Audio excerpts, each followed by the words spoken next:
Procrastination is not a time management problem. It's not laziness, it's not poor discipline, and it's definitely not a character flaw that some people have and others don't. Here's what it actually is. It's your brain choosing emotional regulation over task completion. Every single time you put something off, your brain is making a perfectly rational decision.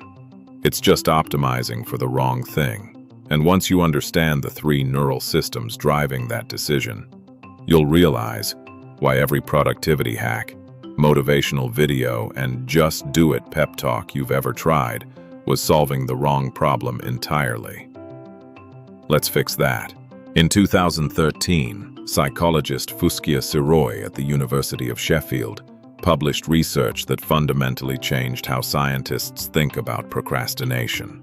Her finding was this: procrastination is primarily an emotion regulation strategy, not a time management failure.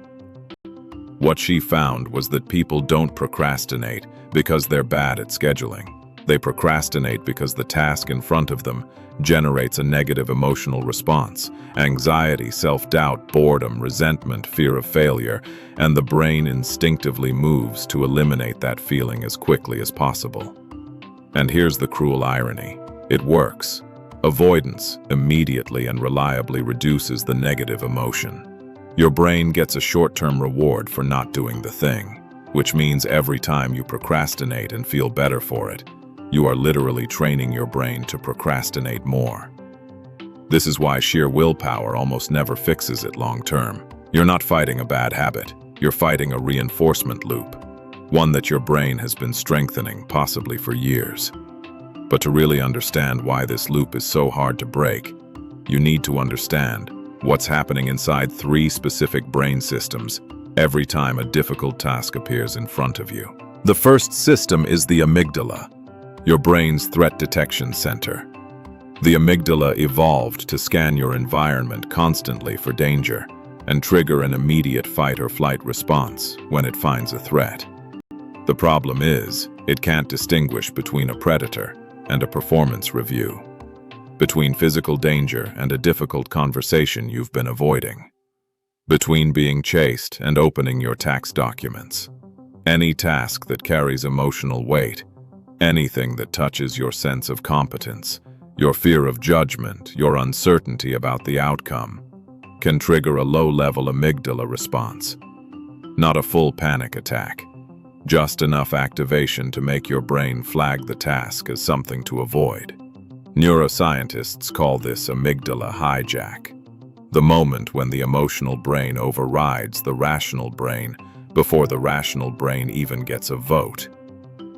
The second system is your dopamine reward circuit. Dopamine is often described as the pleasure chemical, but that's not quite right. Neuroscientist Kent Berridge at the University of Michigan spent years demonstrating that dopamine is more accurately described as the wanting chemical. It drives you toward things rather than making you feel good when you get them. Your brain's dopamine system is wired for immediate rewards. And here's the problem. Most meaningful work has delayed, uncertain rewards. Your inbox, your social media feed, your favorite show, those have immediate, guaranteed rewards. So your dopamine circuit isn't broken when it pulls you toward distraction. It's just that the modern world has surrounded you with stimuli that are far more immediately rewarding than anything on your to-do list. The third system is the prefrontal cortex, the part of your brain that handles planning, long-term thinking, and impulse control. The prefrontal cortex is what makes humans unique. It's the part of you that can think about the future, weigh consequences, and choose the harder option because it leads somewhere better. In other words, it's the part of your brain that knows you should do the thing you're avoiding. But here's its critical weakness. The prefrontal cortex is the first system to go offline under stress, fatigue, or emotional overwhelm. And the amygdala is what causes that overwhelm. So the moment a task triggers even mild anxiety, you lose access to the very system that would help you push through it. That's the trap. Anxiety shuts down planning. Dopamine, pulls toward distraction, and the emotional relief of avoidance reinforces the whole cycle. This is what you're actually dealing with when you procrastinate. Not laziness, not weakness, but three deeply wired neural systems working against each other. Most advice about procrastination targets the prefrontal cortex. Just start. Break it into smaller tasks. Set a timer. Visualize your goals. These are all rational top-down strategies, and they all assume your prefrontal cortex is online and ready to execute. But as you now know, the prefrontal cortex is the first thing to go when the amygdala fires. You can't think your way out of an emotional brain state entering the rational brain that the emotional state just disabled. That's like trying to call for help on a phone that the emergency just destroyed. Psychologist Roy Baumeister at Florida State University spent years studying what he called ego depletion. The finding that willpower is a finite resource that gets used up throughout the day. Every act of self-control draws from the same limited pool.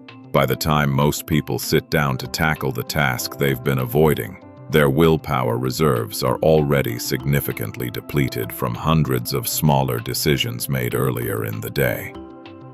This is why procrastination gets worse as the day goes on for most people, and why the standard advice to just try harder fails so consistently. You can't out-willpower a depleted brain. You need a different approach entirely. So what do you actually do with all of this? 3 things: specific, research-backed, and genuinely useful. Strategy 1. Shrink the task until it no longer triggers the amygdala. Stanford researcher B.J. Fogg found that the size of a behavior directly determines the amount of motivation required to perform it. Smaller behaviors require less motivation. Much smaller behaviors require almost none. The goal isn't to trick yourself into doing the full task. The goal is to make the starting action so small that the amygdala doesn't register it as a threat. Write the report triggers anxiety. Open the document and write 1 sentence often doesn't. And once you've started, once the amygdala threat signal has failed to materialize, the prefrontal cortex comes back online and momentum takes over. Strategy 2. Name what you're feeling before you try to start. Neuroscientist Matthew Lieberman at UCLA showed that simply labeling an emotion in words measurably reduces amygdala activation. You don't need to resolve the feeling. You don't need therapy. You just need to acknowledge it. Before starting a task you've been avoiding, try saying out loud or writing down, "I feel anxious about this because I'm worried I won't do it well enough." The specificity matters. Vague discomfort is harder for the brain to down-regulate than a named, understood emotion. Strategy 3. Remove the competition. Not just add motivation. Habit researcher Wendy Wood at USC found that up to 43% of daily behaviors are performed habitually, automatically based on context cues in the environment rather than conscious decision-making. This means your environment is constantly triggering behaviors, including avoidance behaviors, before you've made any conscious choice at all.